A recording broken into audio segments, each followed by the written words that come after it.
Okay, so hi guys, this is my video on grimoires, and I'm gonna come in a little bit closer so you can hear me because I'm whispering because it's dark outside and everyone's sleeping and you can all hear. My topic is grimoires, and by definition I think a grimoire is a cookbook, which doesn't necessarily dictate a specified path of Wicca or your religion, but it's more of a guideline to that path. I want to say it's like a Bible, but I don't want to offend anybody. As you guys all know, I'm like everything. So, the Bible is a guide to the way you want to live. That's what I think a grimoire should do. It should be a simple book of recipes. Something you reach for in search of an answer. You can have countless books of shadows, but you can only have one grimoire, at least in my opinion. It doesn't necessarily mean you can only have one, it's just my view on that. Because I kind of separate a book of shadows from a grimoire. And I was watching Reverend Rose, which is Kara's mom, who does Pagan Perspective. Kara does Pagan Perspective. And I was watching her video about grimoires, and then I was watching her mom's video about her library collection, and I was like, oh, her mom has a grimoire. She doesn't call it a grimoire. And she has a book of shadows. She doesn't call it a book of shadows either. But I was like, oh, she has both. Shadows is the Journal of Power, which is your quick notes where what this is to me. And then I have a grimoire that I'm working on, which is basically a condensed version of this with the personality, but without the personal. So I wrote down the types of grimoires are because I was researching it. Not that one. Types of grimoires. So there's a satanic grimoire, guitar grimoires, herbal grimoires, and countless others that I found. And my favorite was the Grimoire for the Green Witch, I think it's called. I think that's by Scott Cunningham. I know he has his herbal grimoire in Wicca, and then he has one that's separate. Anyway, so that's what I've been looking at, herbal grimoires, because I want to make my grimoire something of a natural magic kind of grimoire, which is things to do outside, because eventually I would like to pass down my grimoire to my children specifically, and I want them to be more active outdoors rather than on digital and all of that other stuff. They can have it, but I want them to go outside. If they had a choice between watching TV for hours versus being in nature, I want them to go for the nature. So that's my goal with my grimoire, assuming they want to follow that path. But as kids, I think it would be fun little games and things, and then eventually they can branch off from there. My goal is like I said, my goal is to have a 5 and 10-year-old understand, and then a 25-year-old person could still use it and understand. So that's my goal. And then I wrote down the top things to have for making a grimoire. Let's see, what do I have? The top 3 things I think you should do with your grimoire is first have the Wiccan read up in center. The first page. There's so many versions of it though.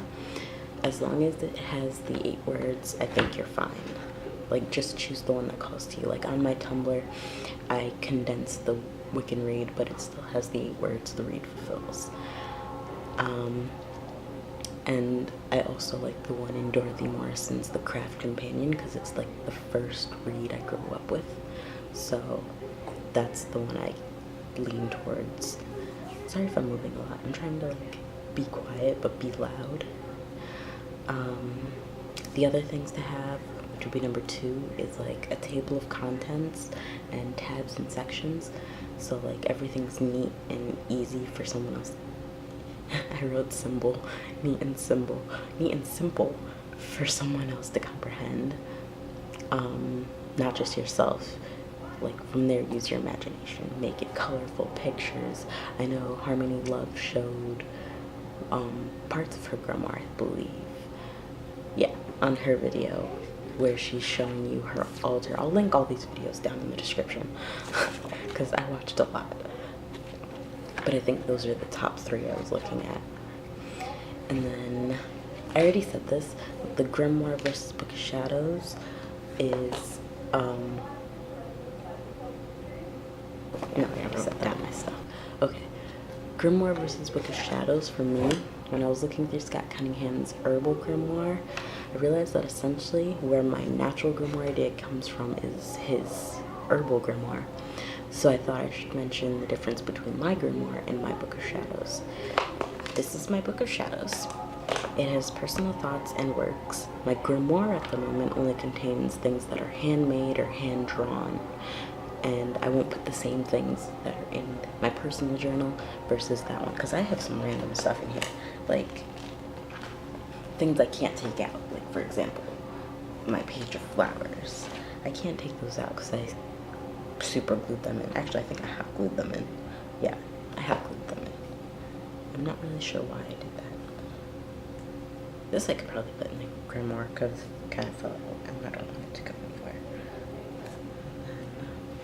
My feathers. 5 books from Reverend Rose's video that I like, that I want to try and read. Those 5 would be The Dead Sea Scrolls, Praying with Power, Scrying for Beginners, Nature's Beauty Kit, and Prayers That Rout Demons and Break Curses. And then I have just good thoughts, reprimands, like things you should not be doing with it. Oh, the last question. Who are grimoires made by? I actually have like my entire speech written in here, which I did not go by whatsoever. Where did it go? Where did it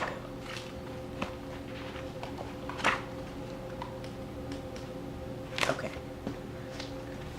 What is a grimoire? I said it. By my definition, it's a cookbook.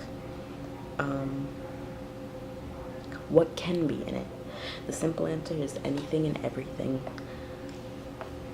The best grimoire is to have one that has been crafted by you and has your personal learnings. And I said a grimoire and a Book of Shadows are essentially the same, but a grimoire is more organized and personalized and doesn't have the extra stuff that your Book of Shadows is going to have. I used Charmin example when I first wrote this. I said a Book of Shadows grimoire. Why? It has a collection of spells and recipes to defeat demons passed down by the family and so on, which is what the Book of Shadows and Charmed was. Calling it the Book of Shadows was interchangeable in a sense. I condensed my writing, so BOS is Book of Shadows, if in case I say that. It wasn't a journal, and that's what a Book of Shadows should be, a journal. Let's see. Yes, you can buy a grimoire, but I don't think well, I don't want to say I don't think they work as well as one that's made by you, but how to explain this? I think your grimoire should be personalized by the things you think your future children are going to be looking for. Like if they want to practice, put in things that you know they're going to look for and categorize them so it has every single thing, so they can flip to a chapter like, let's say, herb magic, and they can find that lavender tea spell, whatever. So things like that. And the last question, I believe, was who makes the grimoire? And grimoires are made by witches, which is kind of a simple answer, but I'm gonna do more research on that to see where the first grimoire pops up, and I will leave a link in the description to where you would be able to find that if I end up finding it. It's gonna take me a while, like this video took me a while, but that's pretty much it.